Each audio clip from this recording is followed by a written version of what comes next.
Excellencies, distinguished guests, ladies and gentlemen, it gives me a great pleasure to join you today in your very timely forum. I truly wish I was participating in person to see you all and to visit again one of my favorite cities, beautiful Baku. This important meeting is bringing together the best of minds from all over the world and from all walks of life. It comes at a time amid the most consequential geopolitical crisis since World War II. The war in Ukraine, now in its fourth month, has exacerbated the vulnerability and fragility of the multilateral system. The ripple effect of the war continues to unfold, but its full impact and magnitude is yet to be assessed.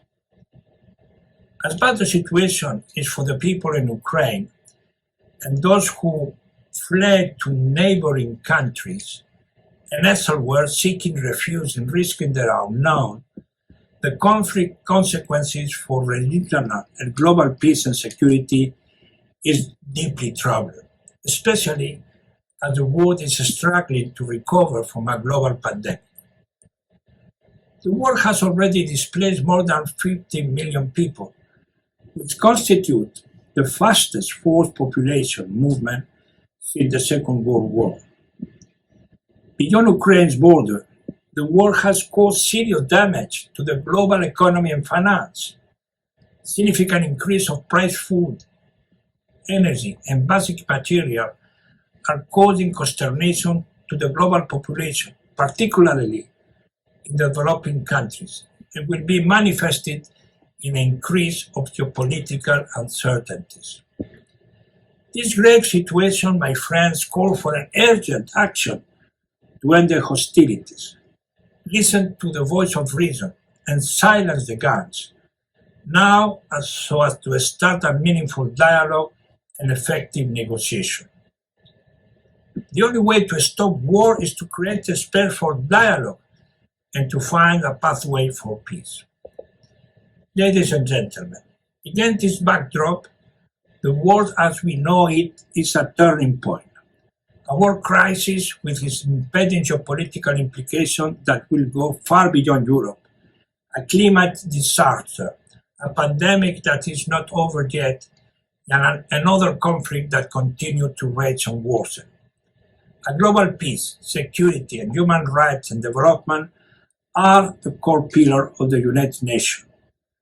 The United Nations Secretary General called for a new social contract anchored in human rights and driven by member states to take growing inequality and exclusion and build trust and social cohesion. He declared a new agenda for peace, which lays a strong emphasis on inclusion of all segments of the society, especially the vulnerable group, including minorities. This means protecting and promoting human rights of all people, regardless of their religion, belief, race, ethnicity, age, gender, sexual orientation, or disability. We also need to invest in prevention by addressing the root causes of conflict. This also means embracing diversity as promoting mutual respect, compassion, empathy, and solidarity. Those are core values that are at the heart of the mission of the United Nations Alliance of Civilization. We firmly believe that sustainable peace should be embraced as the way of life, a continued process, not a one-time feel-good action.